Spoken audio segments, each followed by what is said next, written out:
All right. Hi again. So this is Evangeline here. Hi, welcome. So this is part 2. There might be 3 parts, who knows, of I'm not sure what I'll title it, but something like how to sit with fear and rage. Like how to actually, because you often hear the instruction, like you hear the instruction to just like, okay, well, sit with that emotion, right? Or let that come through you. Feel that. You've got to feel it in order to release it. But I think that is not specific enough. And yeah, some people are at that point where they can hear that instruction and it's like, okay. And they can actually do that.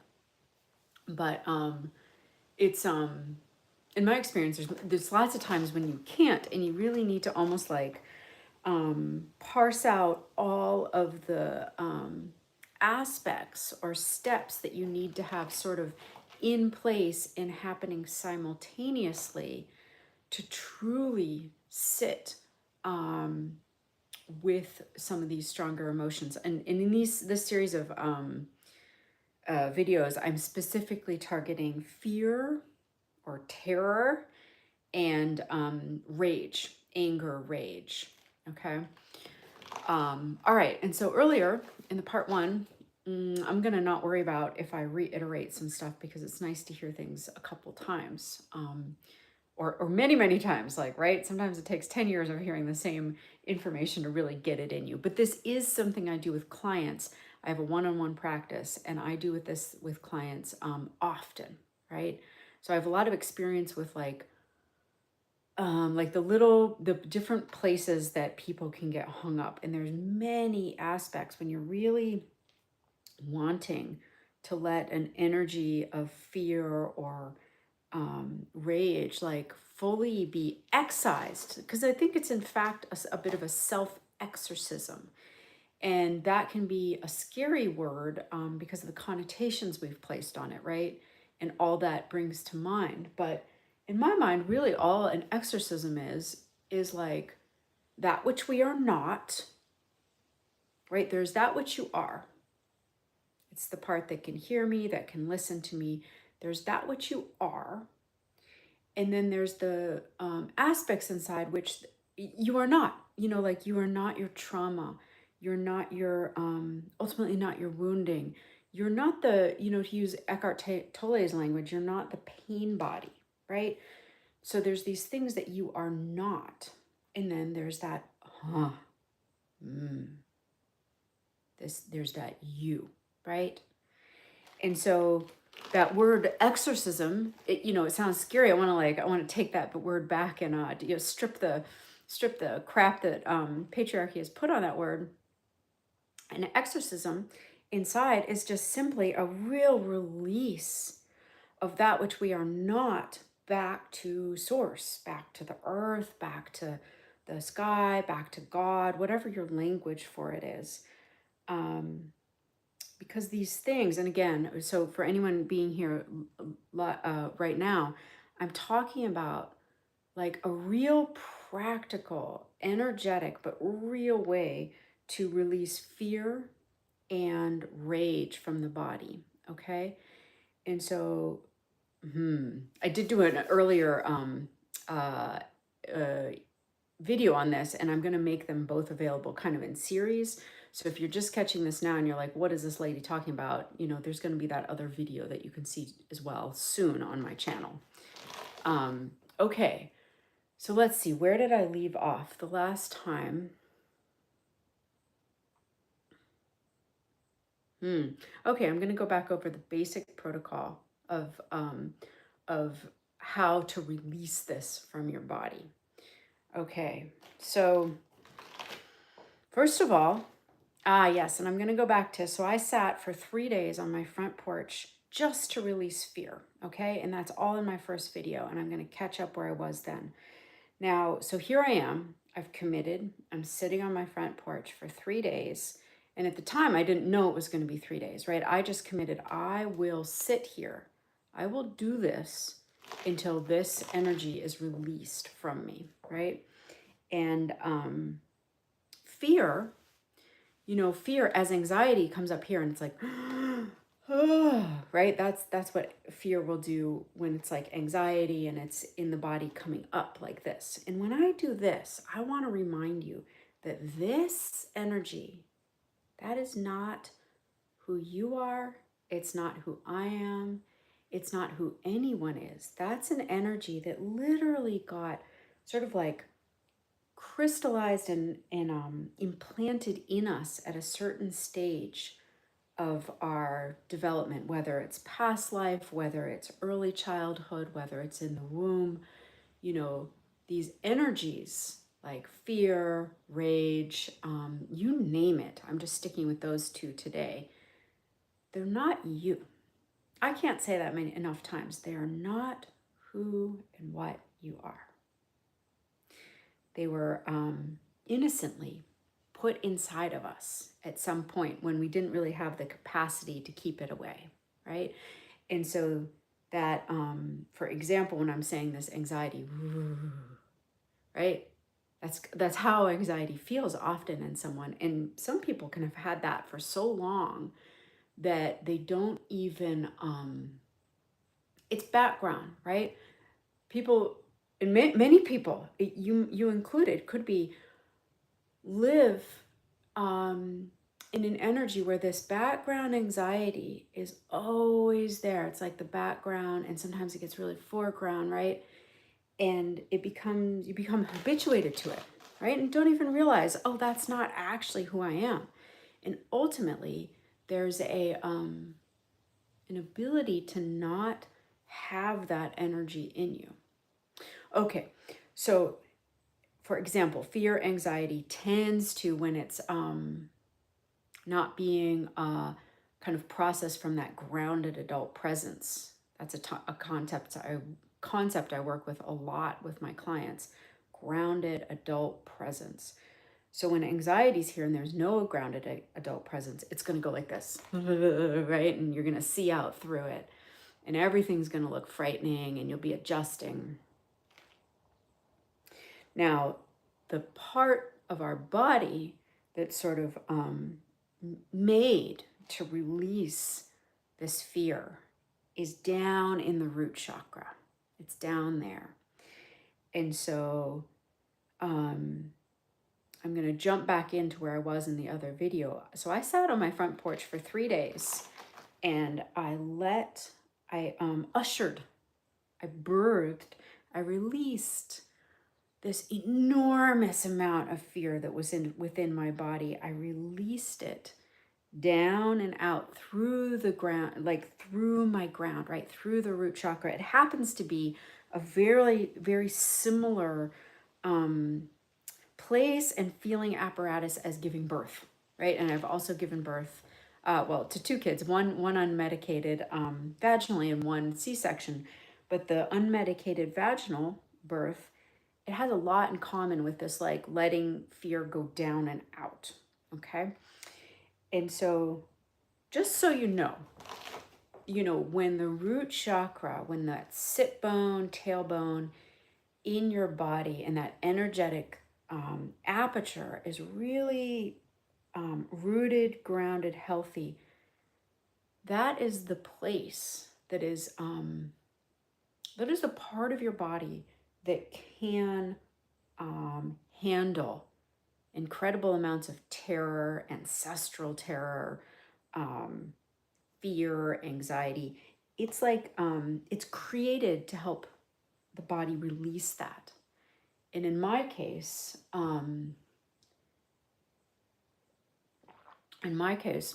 I have a real tether down into the earth. I was an organic farmer for 18 years, and so I think that really helps me have that like ground down into the earth, right?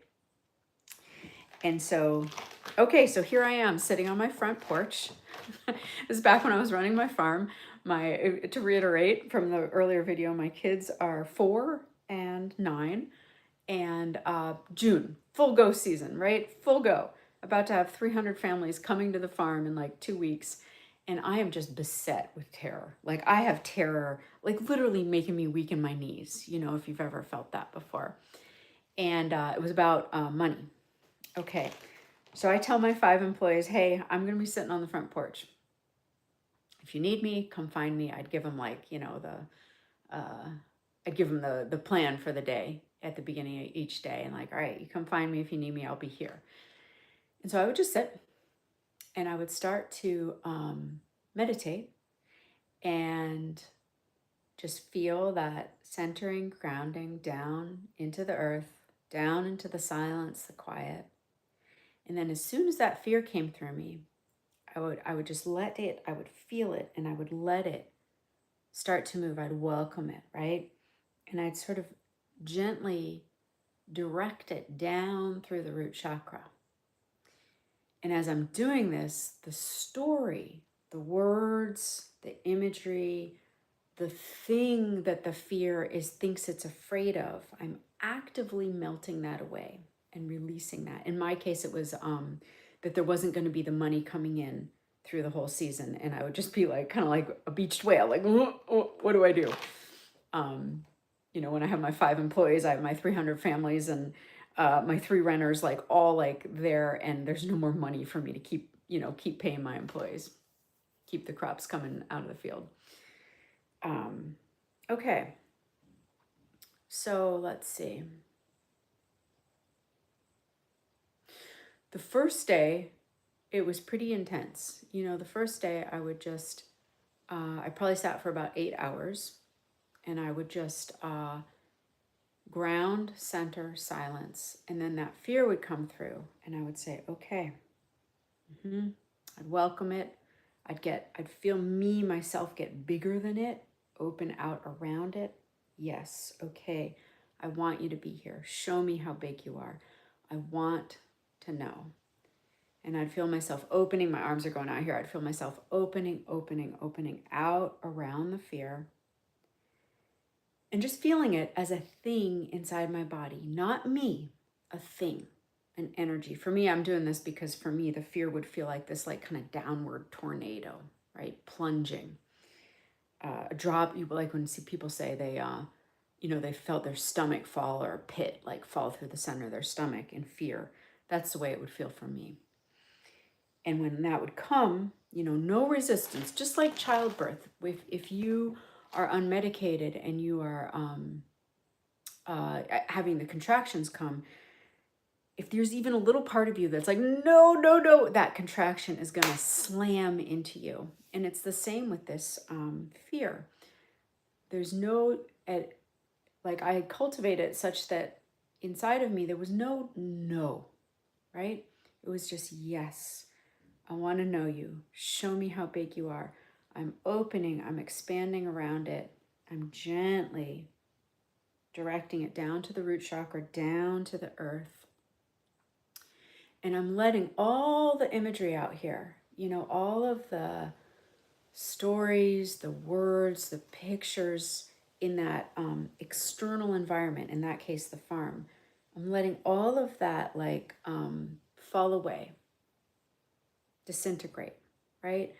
Because when you're really trying to release fear or anything from your being, your body, when you're trying to release something, if the old stories of like, oh my God, this, oh my God, that, this is in the case of my fear, like there's not going to be any more money, and the imagery of like nothing in the bank account, all of that is external, right? Because in reality, what was happening right then was I was sitting on my front porch. I had 5 incredible employees. My kids were safe at their dad's for the 3 days. And I'm just sitting there. It's beautiful June weather. Crops are everywhere. Crops are growing. That was the reality, right? That's reality. The reality was that was going on externally, and inside of me, there's this tornado of fear, right? None of the things that my mind was imagining and picturing they weren't anywhere on the horizon. And it turns out they never came to pass, right? They were completely fictitious, yet all of my energy, when you're really entrapped in fear, all of your energy goes into the future pictures, right? Even if reality in the moment is quite okay. And so, okay, I'm sitting there, I'm letting all of those disintegrate, and I'm breathing, right? Breathing's nice because it's real, happens now. And that swirl of fear would last for about 2-3 minutes, right? And then after it kind of abated, I would go back to just sitting, re-regulating, bringing back that grounded adult presence, which is the thing that I really teach one-on-one with my clients, how to have a grounded adult presence that can be with all of these things that we all have, right? All the old traumas, all the ancestral inheritances, you name it.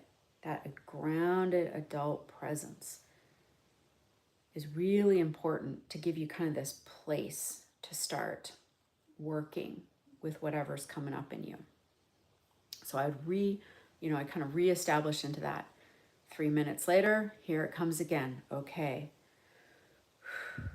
Open. Yes.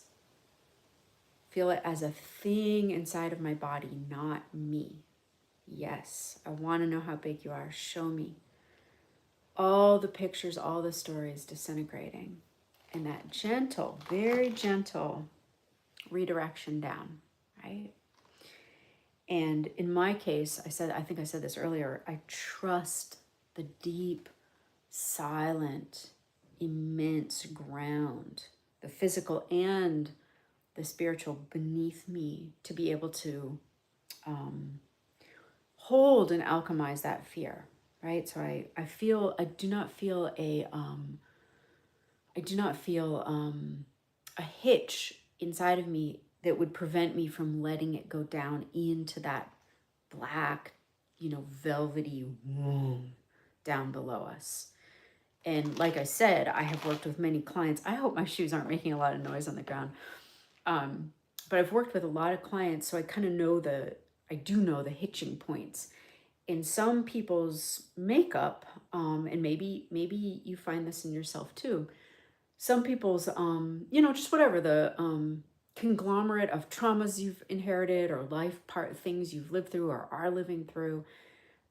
People can have different sticking points here, right?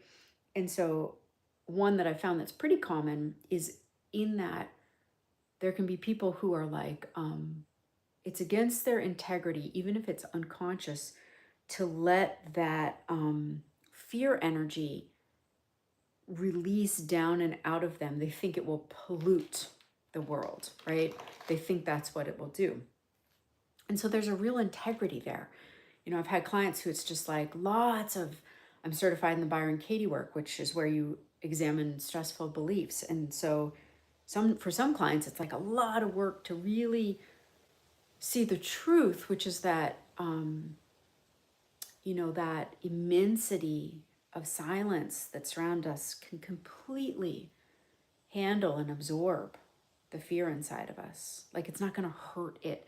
Just like the exudate from tree roots is not going to hurt the soil. It's actually, there's microbes in the soil that need the exudate from tree roots. So this is just our exudate, right? It's not a physical exudate, but it's an energetic exudate. And interestingly, the contrary is true when we hold it in, right? When we hold in that fear and we try to manage it, mitigate it, cope with it in some way, that's when we actually pollute. And I don't mean that punitively at all. I mean it just sort of matter-of-factly. When we hold that fear in and try to go about our lives managing it in our body, it's going to shoot out in certain ways, or it's going to impact us in ways that are not healthy. And in fact, that pollutes, our living environment, our relationships, the way we treat others, etc. Right? Another hitching point for, this is more with rage, but I'll bring it up now since I just thought of it. Another hitching point where it might, like, a person's capacity to really release these energies out of their body can be the stories out there, right? Like, particularly with rage, like there can be the stories that are out there might be like, they have to understand, they need to get it, they need to see, I need to show them, those kind of stories can keep the rage looping back through, right? And so with either of these energies, with the fear going down and out, you know, what's happening there is it's no longer looping into the old stories about fear. It's being released fully out of the body, but not into something, right? Like rage is sometimes a little easier to see, like the way rage transmits, and it doesn't take long to really see this once, you know, once you hear it, it totally makes sense. You know, when you feel rage and there's not that grounded adult presence to take that micro step back and be like, huh, okay, this is what I'm feeling, this is what I'm feeling. When that rage, when there's not the grounded adult presence, and the rage kind of just completely takes over and activates the whole system, pain body, Eckhart Tolle would say, what it's going to try to do is like strike out. It's going to build, it's going to build, it's going to boil. And that rage is going to try to inject through biting, hitting, yelling, screaming, or even just in our thoughts, like, they did this, they did this. It's going to try to inject into another, or it could be a collective, right? Like those people inject. And it's going to, and in doing that, it's trying to release the pressure from inside of you, right? Because the capacity to kind of be with it hasn't grown enough yet. And so it's going to seek that release in a very unconscious way, right? I mean, this is how rage, anger gets transmitted from one generation to the next. It's mechanical almost, right? It's also innocent. Like if you look back across enough generations, say you have a lot of physical violence in your lineage, and you look back, there's gonna be a pretty clear line of like, okay, this person grows up, they haven't gotten the tools yet to handle rage, into the smaller, younger generation. This generation grows up, and yes, some of those people will not be transmitters, but some of them into the next generation. It's innocent. I'm not saying that it's that we don't have to do our own work when we are the perpetrator and our own amends and our own healing, but the actual moment of transmission is innocent. There's just not the capacity yet in that being to do otherwise. Okay, so that can be, you know, there can be a real sticking point with those beliefs. It's like, oh my God, if I let go of the this belief, like they need to pay, they need to get it, they need to see they're wrong. If I let go of that, I'm gonna be a doormat, you know, they're gonna get away with it.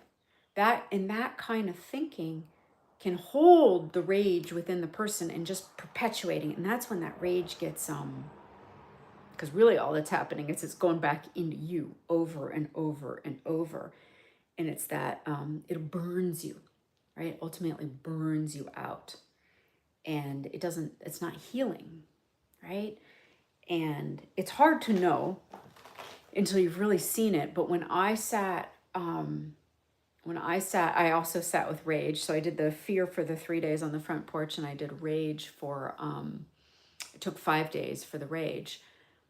At the end of the 5th day, what it transmutes, it actually alchemizes when you do this process through your body, all the way through to the end. Eventually, that whole bulk of it will alchemize into kind of like the healed version.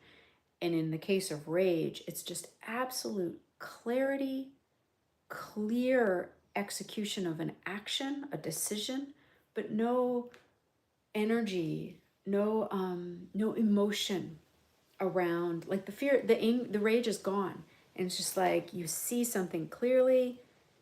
Action. It's the opposite of a doormat, right? It's actually the opposite of being a doormat. Okay.